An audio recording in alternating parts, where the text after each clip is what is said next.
Episode में आप ये देखोगे कि टीना के घर से अनुपमा चली जाती है। बेबे और रविंदर बोलते हैं कि हमारे बेटे और बहू हमें अच्छे से रहेंगे, अब ये ठीक हो चुके। अनुपमा के जाने के बाद टीना और उसका पति बेबे और रविंदर पे जुल्म करते हैं और उन्हें कमरे के अंदर बंद करके मारते हैं और उनको बोलते हैं कि बेबे अनुपमा की बात याद करती है और बोलती है कि अनुपमा बोली है कि ऐसे बच्चे कभी सुधरने वाले नहीं है जो नालायक होते हैं। टीना बोलती है ये बेबे ने ही उस अनुपमा को बुलाया है और देखो अब ये नटंकी कर रही है। चुपचाप बेबे इस पेपर पे साइन कर दे, नहीं तो इससे भी बुरा हालत तेरी कर दूंगी। बेबे जैसे ही ज़मीन के कागज़ देखती है और बोलती है इससे ज़्यादा क्या हालत होगी। अंश, तूने अपनी माँ का गला घोट कर रख दिया है, मुझे तुझसे ये उम्मीद नहीं। टीना बोलती है चुप बुढ़िया, बकवास मत कर और जल्दी से यहाँ पे साइन कर दे। बेबे रोने लगती है लेकिन रविंदर उसे चुप कराता है और बोलता है चुप जा, ऐसे नालायक बच्चे हमें ही मिल गए हैं। बेबे और रविंदर साइन नहीं करते पेपर पे तो अंश और टीना उन्हें कमरे में बंद करके जैसे बाहर निकलते हैं तो सामने अनुपमा खड़ी होती है सभी को लेकर।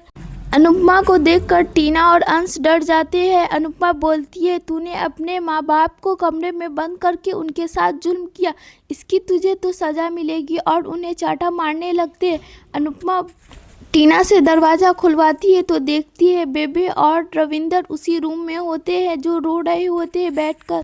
अनुपमा टीना और अंश को कमरे से खींचकर बाहर लेकर आती है और उन्हें तमाचा मारती है और बोलती है तुम जैसे नालायक बच्चे अपने माँ बाप को बंद कमरे में मारते हैं, लेकिन मैं इन सब की सज़ा तुम्हें दूंगी।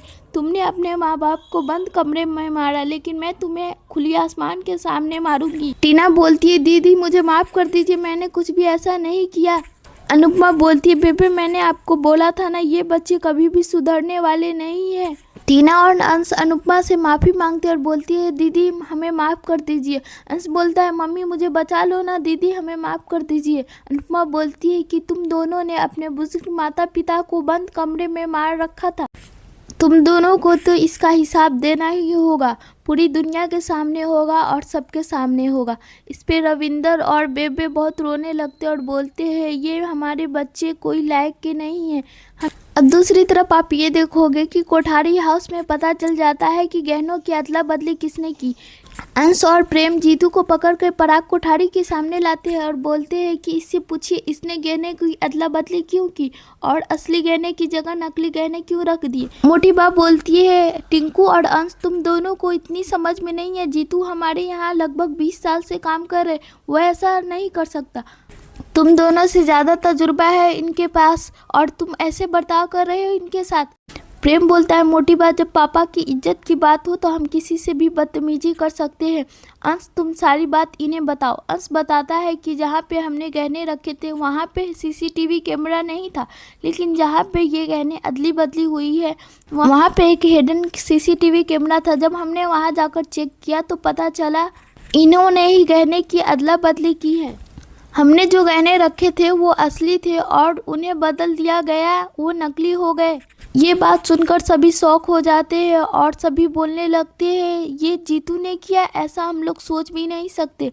पराग कोठारी बोलता है जीतू बोलो क्या ये सच है। जीतू कुछ भी नहीं बोलता है, जिस पे पराग कोठारी बहुत गुस्सा हो जाता है और जीतू का कॉलर पकड़कर बोलता है कि अगर तूने नहीं बताया तो मैं तुझे मार डालूंगा। जीतू की नज़र गौतम पे पड़ती है, वो डरने लगता है। तभी राही बोलती है जीतू जी आपको डरने की कोई भी ज़रूरत नहीं है, जो भी सच्चाई आप पापा को बता सकते हो, बाकी पापा आपके साथ है, आपके साथ कुछ भी ऐसा नहीं करेंगे। गौतम पीछे से आता और ऐसे तो ये किसी का भी नाम बता सकता है जीतू, तू वही बता जो सच है। अगर किसी का नाम तूने लिया और वो सच नहीं निकला तो तू समझेगा तेरे साथ क्या होगा।